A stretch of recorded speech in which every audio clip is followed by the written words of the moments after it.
Of justice of India के साथ जो बेंच का ऑर्डर आपने सुन लिया, हमारे काउंसिल निजाम पाशा ने उस बात काउंसिल है किसी पेटिशनर की तरफ से काउंसिल है, मेरी फ्रेम में हुआ है।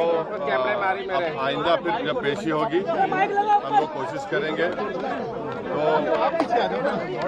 यही बात करें और नहीं, अभी जो सुप्रीम कोर्ट ने तो कह दिया है कि वक्फ बाय यूजर पे सुप्रीम कोर्ट ने 12 में स्टे लगाया है और वक्फ बाय यूजर के डिलीशन पर स्टे लगाया है और साथ ही साथ कोई सेंट्रल वक्फ काउंसिल के बनाने पर स्टे लगाया गया है, स्टेट वक्फ बोर्ड के बनाने पर स्टे लगाया गया है।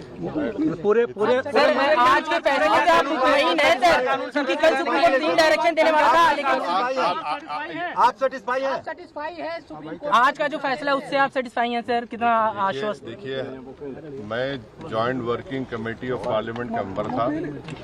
जितने अमेंडमेंट सरकार ने उसमें लाए थे हमने उसकी मुखालिफत की और हमने डाइसेंट रिपोर्ट दिया। पार्लियामेंट में भी मैंने उस पूरे बिल की मुखालिफत की। तो ये कहना कि मैं दूसरे बिल के प्रोविजंस को मान लूंगा, ये सवाल पैदा नहीं होता। हम पूरे उस बिल को उस एक्ट को अनकॉन्स्टिट्यूशनल मानते हैं और ये आर्टिकल 25, आर्टिकल 26, 14 और 15 और 29 का ग्रेव वायलेशन है। ये हम पहले से ही बोल किया है और आज फिर आपके सामने रिपीट कर रहा हूँ। No. See, let us be very careful.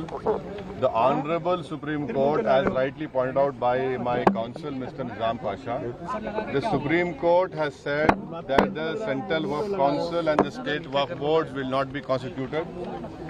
Waqf by user cannot be deleted. Now, there are other provisions also which we as a party have come to the Honorable Supreme Court that calling it unconstitutional. Now, whenever it will be heard, our counsel, Mr. Nizam Pasha, on behalf of me, will be arguing it.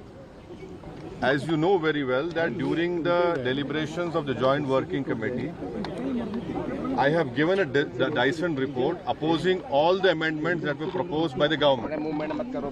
And during the debate in the Parliament on the consideration or passing of that bill, I have opposed each and every amendment. I have called it unconstitutional. I still call this law as unconstitutional, as violating the fundamental rights of Article 14, 15, 25, 26 and 29. So our legal battle will continue to ensure that this act